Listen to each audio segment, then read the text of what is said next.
अब यहां पर समझो कि एक सांसद और एक विधायक के वोट का वेटेज अलग अलग क्यों होता है। इसको ऐसे समझो, एक संसदीय क्षेत्र, जैसे मान लिया जाए कि हम जिस गया संसदीय क्षेत्र में रहते हैं, इस गया संसदीय क्षेत्र में कुल विधानसभा सीटों की संख्या है 6।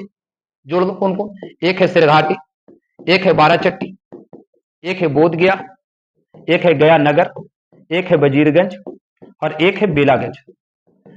अब समझ जाओ, गया जिले में कुल विधायकों की संख्या है 10, कुल विधानसभा सीटों की संख्या है 10 और 10 विधानसभा में से 6 विधानसभा मिलाकर के बना गया संसदीय क्षेत्र। अब हमारे जो सांसद है जीताराम मांझी, यानी कि एक सांसद 6 विधायकों के बराबर होता है।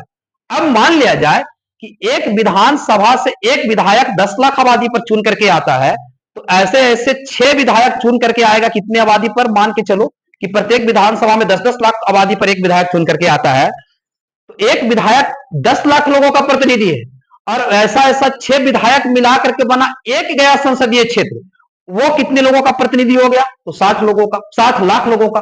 तो एक विधायक जो 10 लाख लोगों का प्रतिनिधि है, एक सांसद जो 60 लाख लोगों का प्रतिनिधि है। तो अब बताओ भैया कि अगर दोनों के वोट की कीमत को एक रखा जाता तो ये सही तो नहीं हो सकता था। इसलिए वोट डालने वाले जो सांसद हैं वो विधायक हैं, दोनों जो जनसंख्या का प्रतिनिधित्व करते हैं उस जनसंख्या का रेशियो एक जैसा नहीं होता, अलग अलग होता है।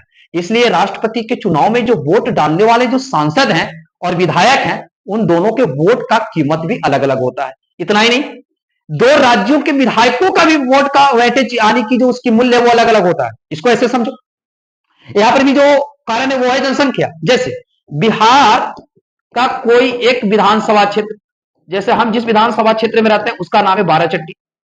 अब बिहार का एक विधानसभा क्षेत्र बाराचट्टी, बाराचट्टी में जो कुल आबादी है वो मान के चलो लेट ऑफ की यहां पर 15 लाख आबादी पर एक विधायक चुना जाता है। अब भारत के सभी राज्यों की जो भौगोलिक संरचना है और जनसंख्या का जो संरचना है वो एक जैसा तो है नहीं।